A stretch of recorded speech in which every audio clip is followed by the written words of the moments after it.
Alhamdulillah rabbil alamin wassalatu wassalamu ala Rasulillah wa ala alihi wa sahbihi wa man walah wa la haula wa la quwwata illa billah. Allahumma ighfir lana wa li walidina wa li masyayikhina wa liman lahu haqqun alaina wa lil muslimina wal muslimat. Allahumma hdina lima ikhtalafa fihi minal haqqi bi idnik. Innaka tahdi man tasya' ila siratin mustaqim.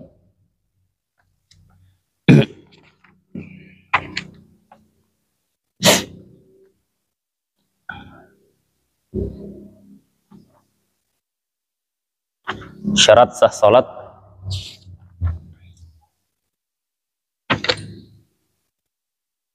ada 15. Dikatakan oleh muallif rahimahullahu taala, nafa'ana bi ilmi fid darain wat taharatu 'anil hadatsain, suci dari dua hadas, suci dari hadas akbar dan hadas asgar. Hadas akbar itu yang mewajibkan mandi, berupa keluar mani baik melakukan hubungan ataupun tidak.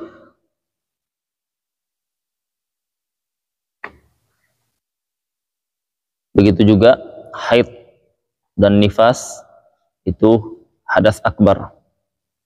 Sisanya hadas asgar. Wat taharatu anil najasah fi thawb, suci dari najis pada pakaian, badan dan tempat. Kemudian satr aurah. Nah, ini kita pengulangan kemarin. Satr aurah itu menutup aurat. Kemarin kita sebutkan aurat laki-laki itu ma baina surrati war rukbah, antara pusat dengan lutut. Pusat harus tertutup, lutut pun harus tertutup, sehingga ketika dia sholat kemudian dia pakai baju yang pendek atau celana yang agak pendek terbuka ketika ruku atau sujud, maka batal sholatnya. Berbeda kalau misalkan dia sholat berdiri, dia menggunakan pakaian yang menutup aurat, kemudian ada angin berhembus, ya, angin berhembus sampai menyingkap pahanya, ya, terkena angin berhembus, tersingkap paha orang ini gara-gara angin itu. Maka kalau dia tidak segera menutupnya setelah tersingkap, kalau tidak segera maka batal sholatnya. Kalau dia segera menutupnya maka tidak batal, ya. Jadi kalau dia tersingkap karena sebab ada tarik, sesuatu yang dari luar seperti angin berhembus, ya, atau nyangkut, ya, ketika dia mau ruku atau sujud, ya, nyangkut misalkan, kemudian tersingkap, dia kalau segera dia tutup tidak batal. Kalau dia tunda, dia tutupnya, dilihatinya dulu, ya, baru dia tutup, habis itu batal salatnya karena dia menunda, ya. Tapi kalau anak kecil, ya, ada anaknya, kemudian anaknya itu diangkatnya jubah bapaknya atau jubah ibunya, tersingkap auratnya, meskipun ditutup batal tetap, ya, kalau anak, ya. Para ulama membedakan antara dua hal ini karena yang pertama bukan dari, tidak ada bentuk keinginannya, tidak ada bentuk lalainya dia, karena angin tidak bisa diapa-apakan. Yang kedua ada bentuk lalainya, karena anak itu kalau dia kunci pintunya atau dia tahan anaknya itu tidak terbuka, ya, itu bentuk lalainya. Maka yang pertama diberikan uzur tapi segera ditutup, yang kedua tidak diberikan uzur, ketika dibuka anaknya batal seketika itu, ya, dia tinggal ulangi saja, nah, dia tinggal ulangi. Nah, yang selanjutnya yang dimaksud dengan satr aurah, menutup aurat di sini adalah menutup sampai tidak nampak alwanu, laun, warna dari kulit, ya. Kan pakaian banyak, ada pakaian yang dia tebal, tipis, transparan dan tidak. Patokan dikatakan menutup aurat itu adalah sampai dia menutupi warna kulit, ya. Fi majlisit takhatub, di majelis komunikasi, di jarak majelis atau jarak orang berbicara.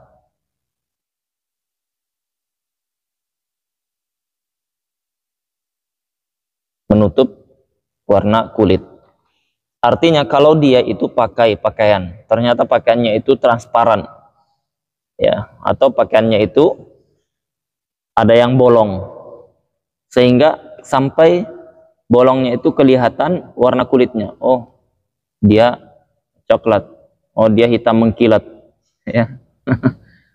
Oh, dia putih mulus. Kelihatan. Ya, patokan kelihatan itu di majelis takhatub.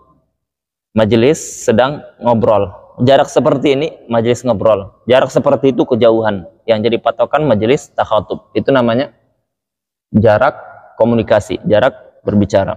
Kelihatan dia. Ya.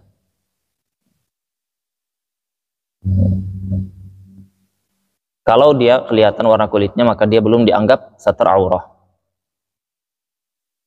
Kan kita sering dengar nutup aurat, nutup aurat. Nutup aurat yang bagaimana? Ya. Itu maksudnya tadi.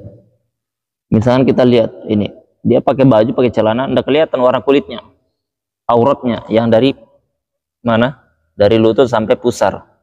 Ya. Nah, kalau misalkan dia pakai pakaian seperti pakaian sebagian orang yang dia transparan, ya, karena tipis kelihatan, maka dia tidak sah.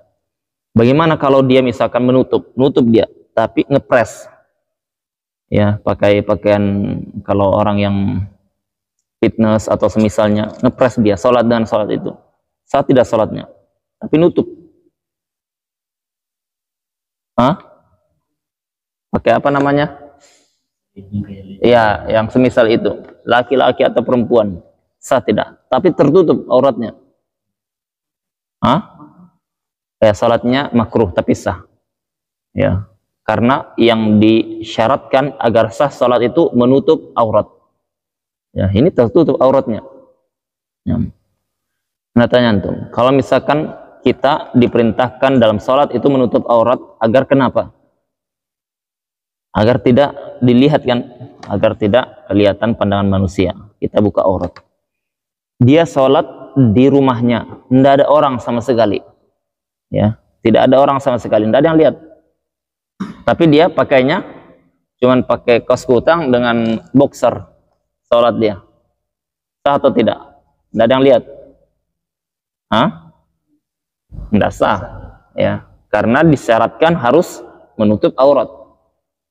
Ya, kalau dia sholat di dalam tenda, tendanya itu dia jadikan aurat, penutup auratnya. Ada yang lihat dia di dalam tenda sendiri. Tapi dia di dalam itu cuman pakai boxer tadi, tapi tutup tenda, sah atau tidak? Tidak sah, ya, tidak sah. Kalau dia sholat, misal, antum pernah lihat orang sholat di air? Ya, bukan di dalam nyelam, enggak, sholat di atas air. Jadi dia masuk sampai segini, ya, di sungai, sholat dia, Allahu Akbar. Waktu mau keluar, kalau dia keluar dulu, ganti baju, mandi segala macam, keluar waktu. Ya, daripada haram, dia sholat di situ. Ya, nelayan misalkan, atau di tambak, ya, cari udang. Saat tidak sholatnya, dia tidak ada pakaiannya nih, cuman sungai ini, di dalam sungai. Tapi kalau kita lihat, tidak kelihatan itu warna kulitnya. Ya, ini kelihatan. Kalau ini tidak kelihatan, auratnya tidak kelihatan, tertutupi sungai. Sah atau tidak? Tidak pakaian dia. Kalau di fikih disebutkan ini sah, ya, ya, ya, disah dia. Beda, ya, ya, karena dia melekat, ya, ya. Dia tidak bisa tahiyat, kan? Anda bisa duduk, kan? Berdiri sholatnya. Berdiri sholatnya. Dia dianggap ghairu qadir, tidak mampu duduk, tidak mampu berdiri, sujud. Ya, dia berdiri. Syarat kepala, sah dia. Ya. Jadi kenapa dibedakan para ulama? Karena kondisi yang pertama, dia tidak dianggap berpakaian. Tidak dianggap pakaian itu sesuatu yang kemarin sudah kita sebutkan, yang yalufu badanahu, yang mengitari, nempel di bajunya, di badannya. Ya, mau dia berupa kain atau berupa apapun itu. Ya, air. Misalkan contoh, ada orang pakai tanah liat di sini, tutupnya. Tidak ada bajunya, tertutup tapi sholat dia sah. Nah, jadi kalau misalkan kita kondisi perjalanan safar, baju kita terkena najis, ya kita tidak boleh pakai baju terkena najis itu. Ya kita pakai apapun itu. Ya ada daun pisang, pakai daun pisang. Ya, karena di zaman Nabi SAW dahulu kondisinya perang mereka. Kondisi perang itu bukan lagi kondisi normal. Jadi mereka menggunakan apapun yang ada di situ. Nah, tapi di dalam mazhab Syafi'i, kalau dia tidak mampu, tidak ada pakaian sama sekali, atau ada pakaian tapi najis, ya, tapi najis dan tidak ada yang membuat dia suci, tidak ada air untuk ini, maka kalau dia sholatnya pakai baju tidak sah. Kalau dia sholat tidak pakai baju sah malahan. Ya, coba lihat akalnya fuqaha itu, beda dengan kita itu. Ya, kenapa? Karena kalau dia pakai baju, dia sholat dalam kondisi ada najisnya dan itu tidak diberi uzur. Nah, dia sholat kalau tidak pakai baju, dia memang kondisinya uzur, tidak ada pakaian. Ada pakaian tapi bernajis dan tidak ada yang mensucikannya. Jadi dia ada uzurnya ini. Yang ini tidak ada, ini sah, ini tidak sah. Nah, jadi ya memang ini ya, memang pemahaman fikih para fuqaha memang dia beda dengan kita, beda kelas kita. Yang selanjutnya istiqbalul qiblah, menghadap kiblat. Seseorang yang dia menghadap kiblat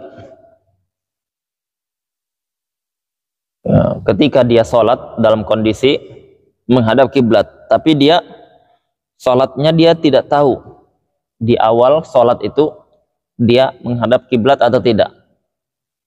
Dia sholat di awal takbirat Allahu Akbar, dia tidak tahu ini kiblat atau bukan, maka tidak sah sholatnya. Meskipun setelah dia salam dikasih tahu itu kiblat sudah betul. Oh iya, alhamdulillah. Ya, tapi ketika takbiratul ihram dia tidak tahu. Ya, seperti orang dia perjalanan, dia naik kapal atau naik pesawat atau naik kereta api, kemudian dia tidak tahu, dia langsung sholat saja Allahu Akbar. Ya, karena mungkin pemahamannya sholat itu menghadap ke arah kendaraan kita.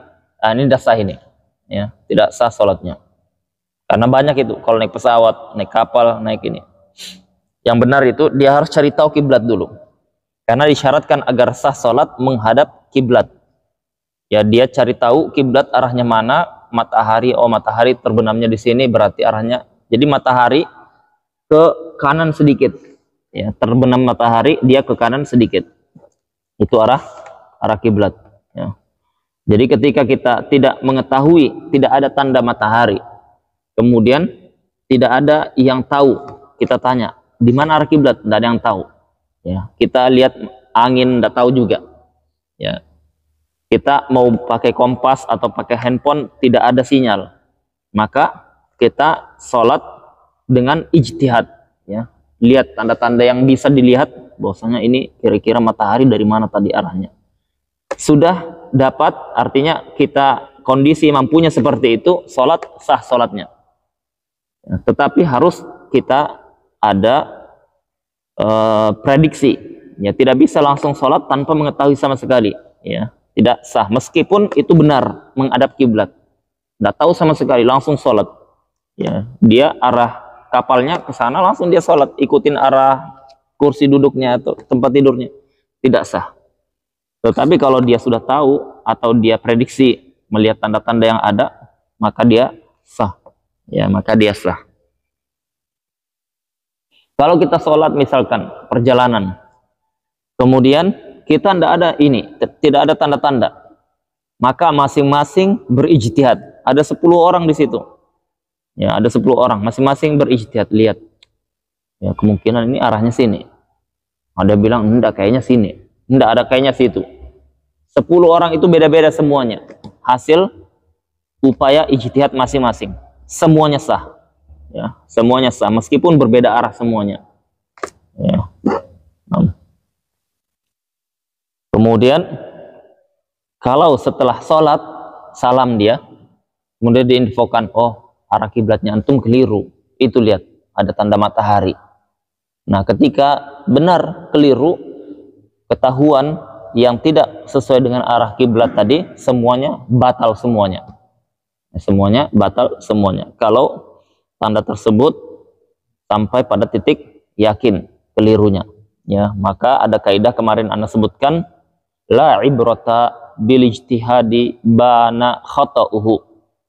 Tidak dianggap ijtihad ketika jelas kelirunya, ya, ketika jelas kelirunya. Seperti masalah menghadap kiblat ini. Ya.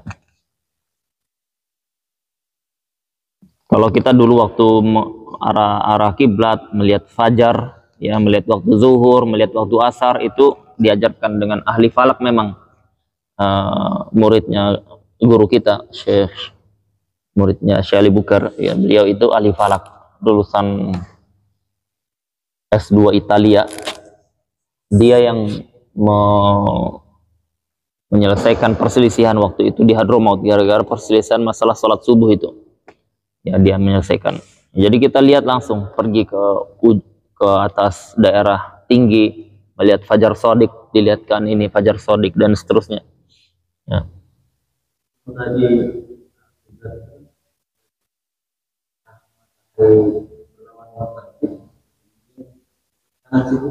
Iya. Ada nilai derajatnya. Kita tahu kan di sana. Ada derajatnya, tapi itu tidak ditaklif, tidak dibebankan kita. Ya, kita patokannya begitu, yang mudah untuk kaum muslimin. Ada derajatnya, kita pelajari, tapi anak tidak ingat sudah itu. Ya.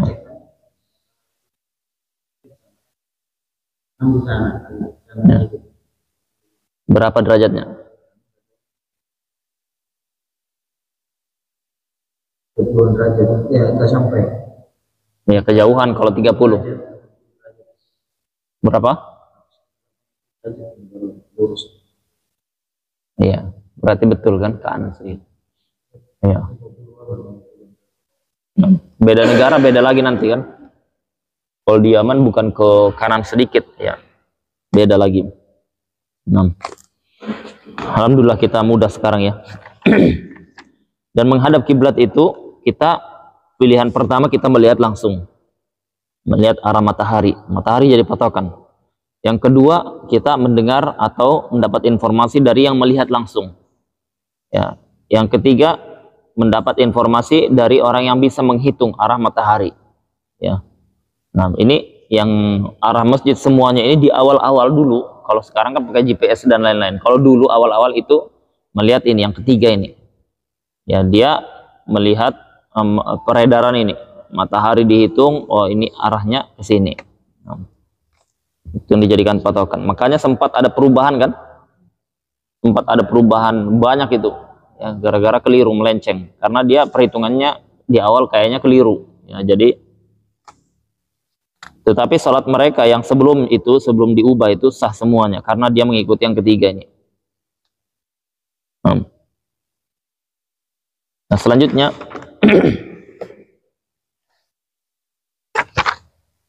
istiqbalul qiblah fi ghairi nafilatis safaril mubah. Ya. Di situ disebutkan menghadap kiblat itu syarat sah salat, tapi dia beri catatan di selain salat sunnah safar yang mubah, ya. Di selain salat sunnah ketika safarnya safar mubah. Artinya kalau sholat sunnah ketika dia posisi musafir perjalanannya ini safar yang mubah, yang dibolehkan, maka tidak disyaratkan menghadap kiblat, ya. Tetapi Tidak disyaratkan maksudnya adalah tidak disyaratkan semuanya, disyaratkan ketika takbiratul ihram menghadap kiblat. Paham ini? Ada salah paham sebagian orang ini. Salat di atas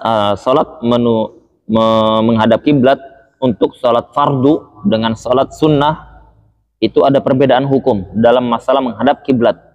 Kalau salat fardu harus menghadap kiblat dari takbiratul ihram sampai salam. Jadi kalau misalkan dia pakai kapal, kapalnya itu berubah arahnya, dia salat fardu, dia harus berubah arah juga. Ya, dia harus mengikuti arah kiblat, bukan mengikuti arah kapal.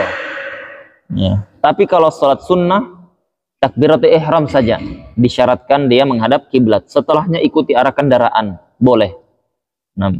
Nah, sebagian orang gagal pahamnya di mana? Anda pernah dengar juga beberapa asatidzah menjelaskan yang penting takbiratul ihram. Anak belum tahu itu madhabnya siapa, belum tahu. Ya, apa ada atau tidak, anak belum tahu. Anak tidak bisa nyalahkan langsung. Tetapi dengar penjelasan seperti itu. Pokoknya sholat yang penting takbiratul ihramnya hadap kiblat, sisanya ikuti arah kendaraan. Ya, kalau di madhab Syafi'i dibedakan antara sholat fardu dengan sholat sunnah. Itu untuk sholat sunnah berlaku. Untuk sholat fardu tidak berlaku.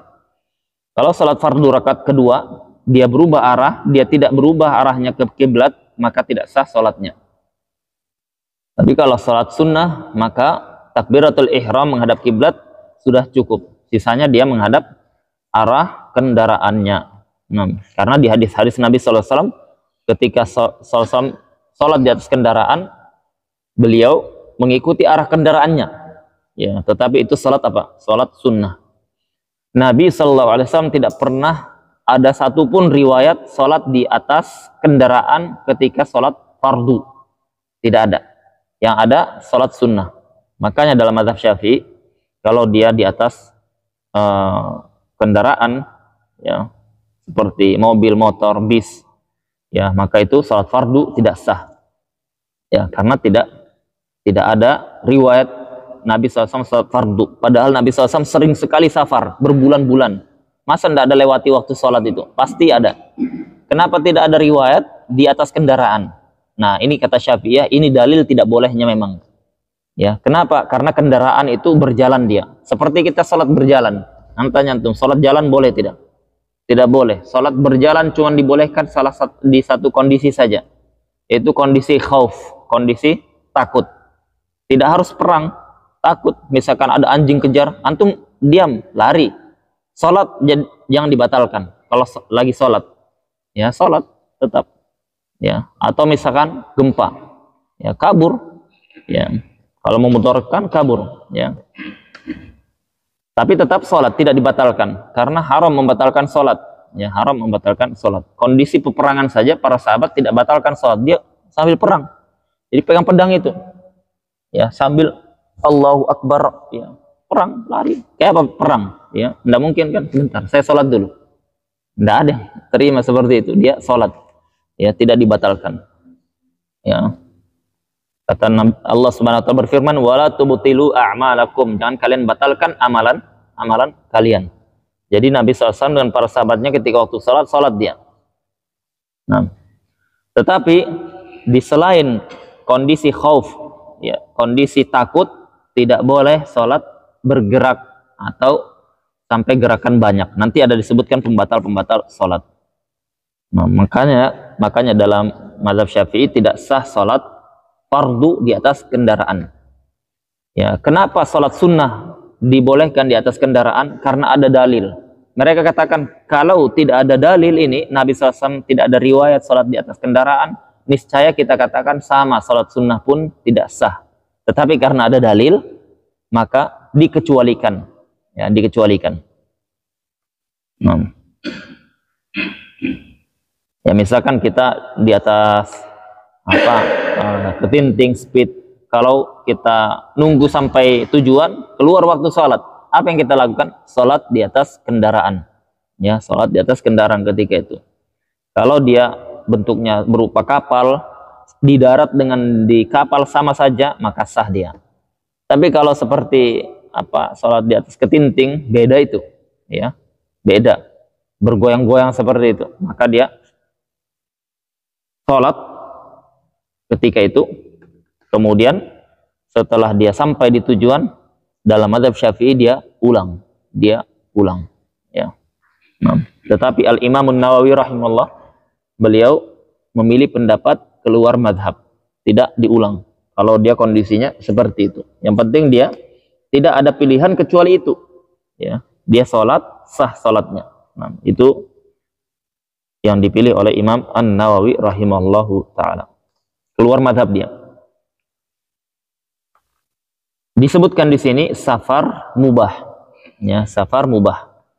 Safar ada dua, safar maksiat dengan safar mubah. Safar maksiat itu dia bentuknya maksiat, betul-betul maksiat, yaitu artinya tujuannya maksiat, tujuan dia safar maksiat.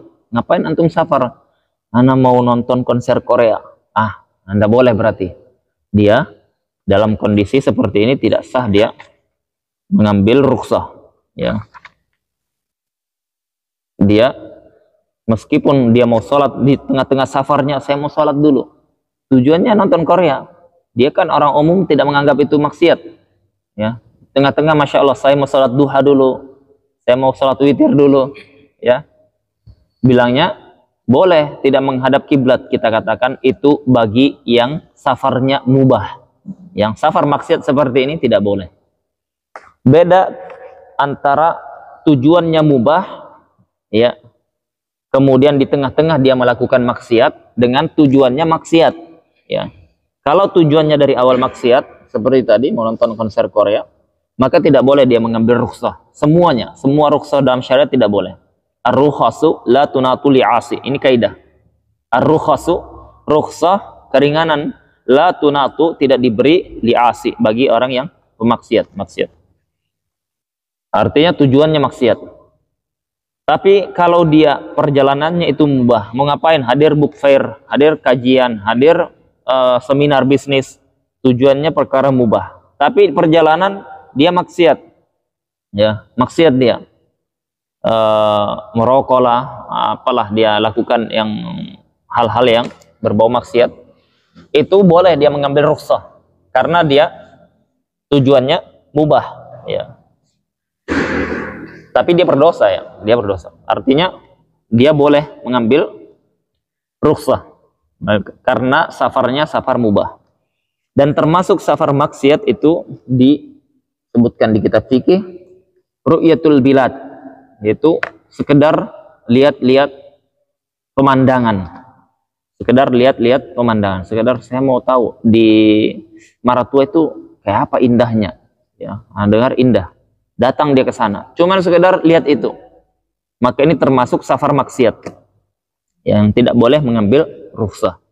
Dia lakukan itu bukan maksiat, itu perkara mubah, tapi ini kategori safar maksiat, ya. Beda maksiat dengan safar maksiat, beda.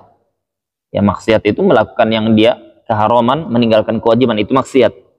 Tapi safar maksiat itu tidak harus yang dia lakukan maksiat, ya. Termasuk safar maksiat itu ketika dia datang ke tempat atau ke satu daerah, tujuannya hanya ru'yatul bilad, hanya sekedar melihat pemandangan, ya, maka itu masuk kategori itu. Kenapa? Karena Nabi SAW dan para sahabatnya rutinitas sudah itu, safar itu, dan safarnya berbulan-bulan. Tidak disebutkan satupun mereka itu safar dengan tujuan seperti itu. Kalau bukan berdagang, mereka nyebarkan Islam, kalau tidak jihad di jalan Allah Subhanahu wa taala atau tujuan semisal. Ya, tidak ada yang sekedar ini. Ya. Karena apa? Karena itu termasuk dari kategori dekat dengan maksiat, maka dia tidak boleh mengambil rukhsah.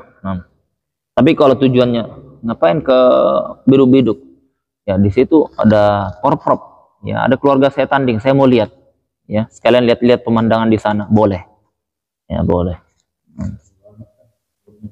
Jalan-jalan ke sana liburan, kita liburan niatnya membahagiakan keluarga, ya, biar segera diizinkan. Ya, boleh, ya, boleh.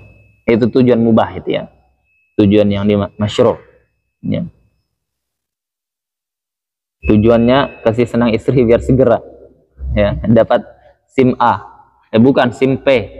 Ya, SIM poligami. Ya. Baik. Yang selanjutnya wasolati syiddatil khauf. Ya. Dibolehkan dia tidak menghadap kiblat di salat sunnah ketika safar mubah. Yang kedua, ketika salat syiddatil khauf, salat kondisi sangat mencekam. Ya, seperti tadi gempa bumi, ya, atau dia dikejar-kejar orang, ya. Mau dibunuh orang, atau kondisi perang, atau banjir bandang, ya, tsunami, pokoknya yang syiddatul khauf, sangat takut, ya. Nah, takut yang seperti ini, takut yang dibolehkan, ya, takut yang dibolehkan, takut tabiat, ya. Padahal takutnya kepada selain Allah itu kan, tapi takut yang seperti ini takut yang tabi'i, dibolehkan. Nah, karena sahabat pun mengatakan ketika dikatakan bahwasanya setiap kita akan meninggal, maka Aisyah mengatakan, ya Rasulullah, kami takut dengan kematian. Maka kata Nabi SAW, semua manusia tabiatnya takut dengan kematian, tetapi bukan itu yang saya maksud, wahai Aisyah, ya. Maka di antara sahabat juga ada yang takut dengan kezaliman, ya. Ketika Nabi SAW menjelaskan tentang ayat inna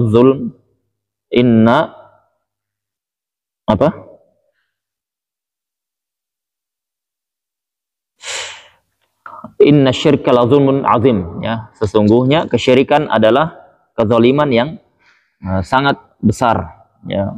Ketika itu Nabi SAW menjelaskan ayat itu, Abu Bakar mengatakan, ya Rasulullah, ma ahadun minna illa yazlimu nafsahu. Tidak seorang pun di antara kami kecuali kami menzalimi diri kami. Ketika diayatkan sungguhnya kesyirikan itu kezaliman yang sangat besar, Abu Bakar takut bahwasanya kami masuk di ayat, ya. Kata Nabi SAW, bukan itu yang dimaksudkan, ya. Yang dimaksudkan itu adalah syirik, menyekutukan Allah Subhanahu wa taala. Ya, artinya mereka takut perkara-perkara seperti itu takut tabi'i, ya. Nah, takut yang seperti itu karena Allah Subhanahu wa taala, justru takut yang berpahala, takut ibadah masuknya. Kalau takut karena gempa, takut ini maksudnya takut tabiat, itu tidak berpahala dia. Nah, ini salat syiddatil khauf, dia tidak diharuskan perang, ya. Jadi ketika ada pembahasan salat syiddatul khauf bukan harus perang, ya. Nanti ada pembahasannya. Nah, itu dibolehkan dia tidak menghadap kiblat, ya, tidak menghadap kiblat meskipun salat fardu, Nah,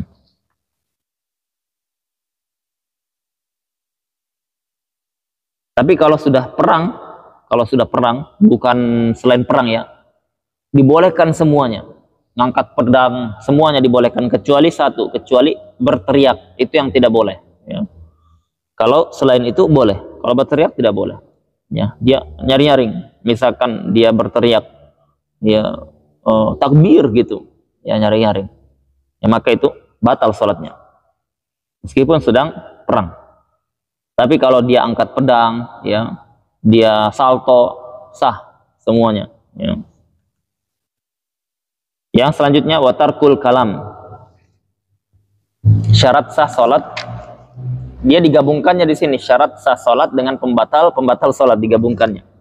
Tarkul kalam, meninggalkan berbicara. Nabi SAW suatu ketika ada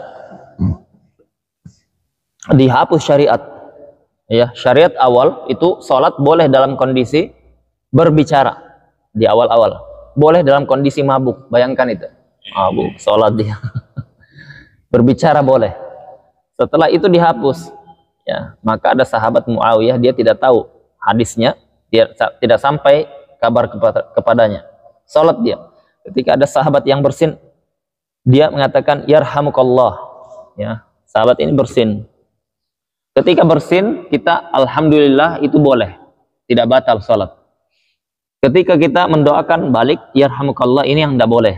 Karena apa? Mendoakan ada bentuk berbicara di situ, karena ada ada dhamir khitab, ya, yarhamuka, semoga Allah merahmatimu, ya. Mu itu bagian dari berbicara. Tapi kalau dia mengatakan semoga Allah merahmati, sah, tidak batal. Ya, tapi kalau tambahkan mu tadi itu batal dia. Nah, ini Muawiyah yarhamukallah. Maka sahabat yang tahu semuanya dilarang bicara, dilihatin nih Muawiyah ini. Makin dilihatin, makin dia mengatakan, "Malakum tanzuruni." Kenapa kalian lihati saya? Ya, makin bicara dia, makin gaduh. Sahabat yang sebelahnya dicubitnya dia. Ya, ndak diam juga. Akhirnya setelah salam Nabi SAW mengatakan, "Inna hadhihi shalah la yaliqu fiha kalamul bashar." Ya, salat ini tidak layak ucapan-ucapan manusia di dalamnya. Innama fiha at-tasbihu wat takbiru wat tahmid. Di dalam salat itu tasbih, takbir, tahmid, ya. Udah selesai masalahnya. Kata Muawiyah apa? Kata Muawiyah, "Ma ra'aitu ahsan mualliman qat." Tidak pernah aku melihat pendidik yang lebih baik dari Nabi sallallahu alaihi wasallam. Ya, gara-gara itu. Ya. Karena sebagian orang itu kan ngegas saja pokoknya dia, ya, ngegas saja. Ya, kalau sudah banyak makan gorengan, itu sudah, itu pengaruh. Banyak makan gorengan, lombok, itu sudah pengaruh. Ya. Karena waktu kita di Yaman itu kan ada orang Indonesia kelahi dia, ya, sesama murid gara-gara entah masalah apa kelahi, ya.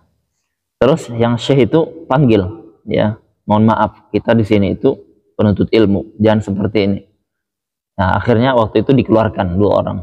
Waktu kita makan lombok kan mereka bilang lombok itu jahanam, kalau bukan jahanam nar, dia bilang. Ya, sama artinya. Ya, Indonesia, apa kalian makan jahanam seperti ini, ya. Kata Syekh itu, coba kalian lihat, orang kami di Hadramaut itu tidak suka makan pedas-pedas seperti itu, makanya kita tidak mendidik seperti kalian, karena kalian sering makan seperti itu pengaruh, dia bilang. Ternyata betul, ya, ada penelitiannya. Coba antum cari di YouTube itu, di Google, kalau dia penelitiannya itu apa, makan seperti itu pengaruh, makanan pengaruh, ya, makanan pengaruh.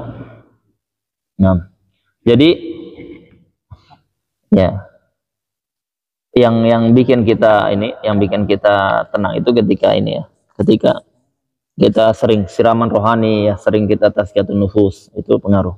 Nah, bukan artinya tidak boleh marah, ya. Nah, marah pada tempatnya itu dibolehkan, karena Nabi SAW pernah seperti ini. Ada kisah bagus sekali. Setelah perang, anda ingatnya itu perang Uhud, kan perang Uhud itu Nabi SAW kocar kacir itu. Habis itu menang gara-gara yang 50 di gunung itu yang diperintahkan untuk jaga panah, kemudian mereka disampaikan jangan seorang pun bergerak sampai ada perintah. Maka karena melihat sudah menang ini kaum muslimin, ghanimah di bawah. Ghanimah di bawah, jadi turun 1 orang, itu sudah kita menang, ambil ghanimah, ya. Akhirnya sisa beberapa, ini Khalid ibn Walid belum masuk Islam ketika itu, mutar lewat belakang, dihabisi yang di atas, kocar kacir di atas, naik mereka, sudah dari bawah tinggal dipanahi, ya. Makanya kalau perang asli itu mereka pokoknya tempat dulu, siapa duluan menguasai tempat itu kemungkinan menang. Jadi ketika seperti itu kocar kacir kaum muslimin, sampai itu Nabi SAW dikitari dengan pagar dari badan mereka. Jadi Sa'ad dan Mu'ad dan itu teman-temannya jadi pagar besi. Dipanah itu, kata Nabi SAW, tembak terus, dipanah terus, ya. Mereka panah terus, akhirnya selamat, ya. Akhirnya selamat. Kemudian mereka balik naik ke gunung. Yang dari bawah itu Abu Sufyan dan teman-temannya, kroco-kroconya sebelum masuk Islam. Ya, mereka menghina Nabi, ya, menghina Nabi. Dia sebutkan nabimu begini gini. Marah Umar, bilangnya, ya Rasulullah, izinkan aku duel dengannya. Ya, Umar pokoknya apa, sikat aja, ya, tidak ada urusan. Jadi ketika itu Nabi SAW mengatakan ditahan, ya, jangan dilawani, ya.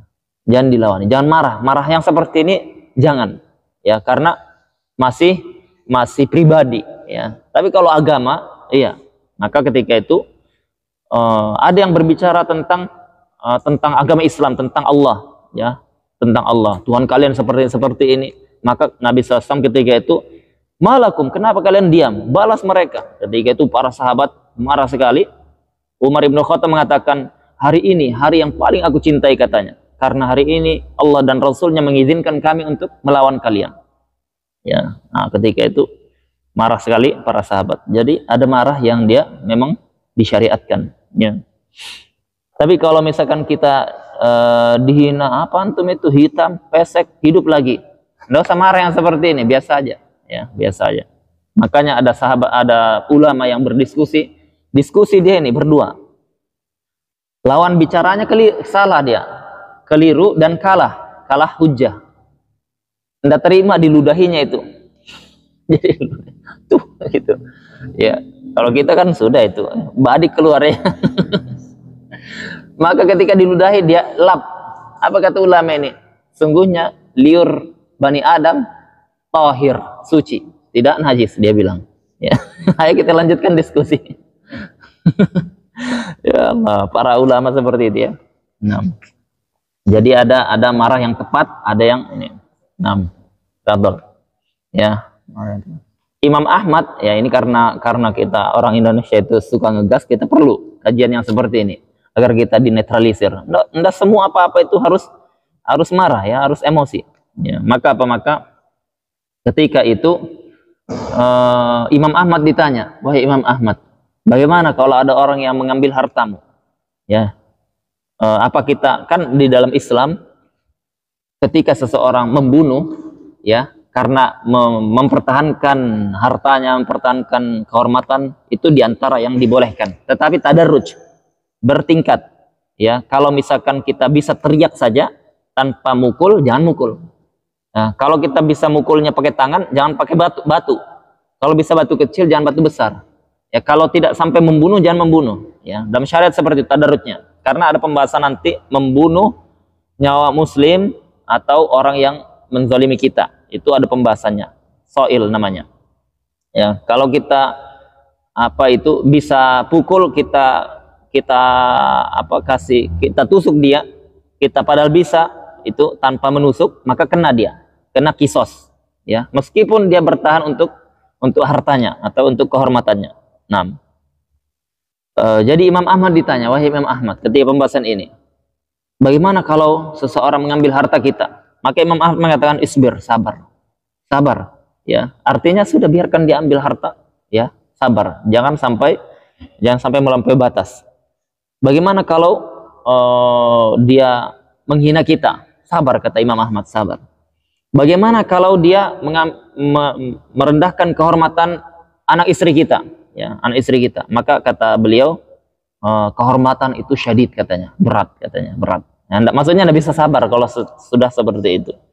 Artinya boleh kita meskipun nyawa taruhannya. Maka itu disebutkan oleh Imam Ahmad rahimahullah taala, ya. Ngegas seperti itu disyariatkan, jangan diam saja ya. Kalau kehormatan anak istri kita. Jadi ketika sholat, Nabi SAW mengatakan, sungguhnya sholat ini tidak layak kalamul bashar, maka semua bentuk kalam manusia itu tidak dibolehkan. Yang dibolehkan hanya zikir dan doa. Ya, zikir dan doa. Nah, kalam ini kalau dia keluar satu huruf mufhim, ya, dalam bahasa Arab itu ada satu huruf yang dia bisa dipahami karena ada maknanya, maka dia batal, ya, batal. Dia dia batal meskipun satu huruf. Seperti misalkan dalam bahasa Arab itu fi dari kata wafa yafi, ya, atau li dari kata waliya yali wilayah, atau qi dari kata rokia, ya, maka itu semua bentuk fi'il amr namanya, fi'il perintah, itu batal kalau dia mengucapkan itu. Tapi kalau dia tidak sampai difahami, seperti dia katakan a, ya, tidak batal, tidak dipahami, ya.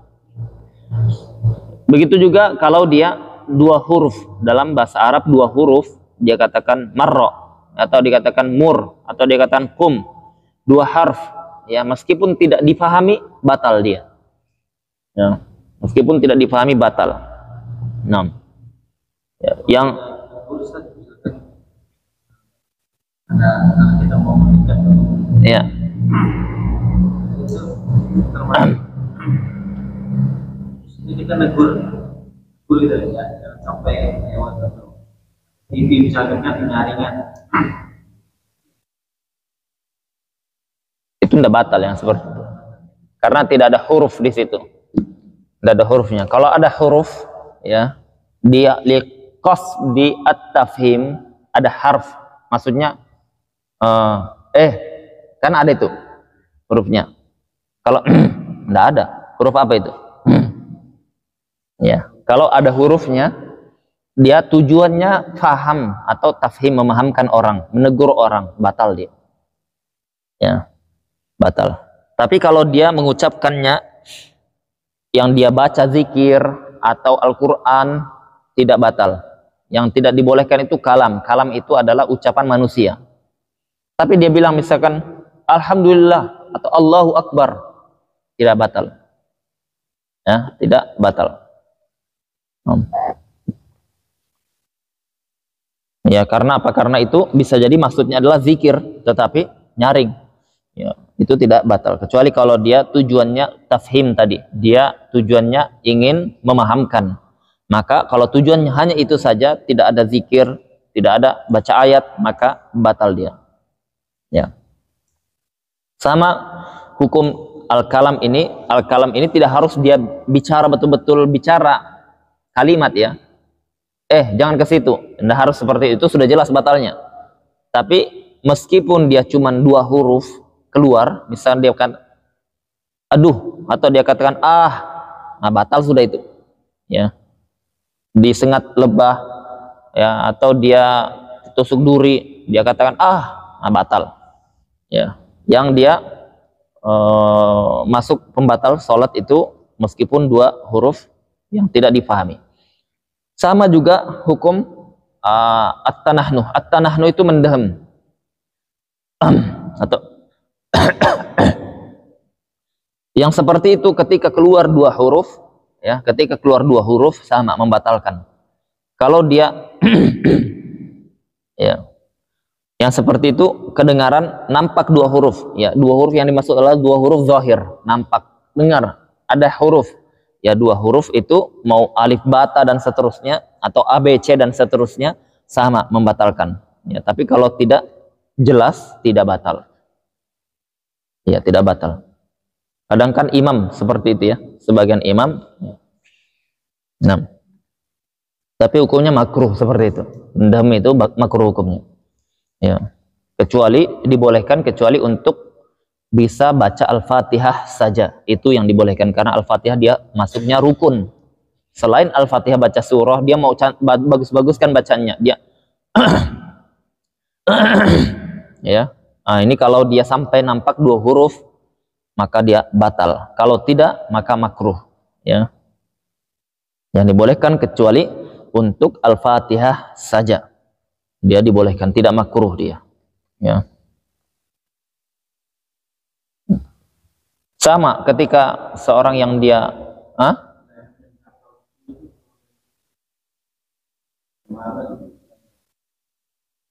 iya, dia itu aja. Ya, digitukan, ya. Itu yang seperti itu dibolehkan, ya. Tetapi kalau dia tidak ada hajah, maka dia hukumnya makruh, ya. Tidak ada hajah, hukumnya makruh. Yang penting jangan sampai nampak huruf, ya.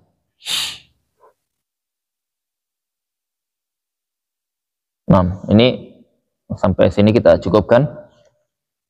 Subhanakallahumma wa bihamdika asyhadu an la ilaha illa anta astaghfiruka wa atubu ilaik.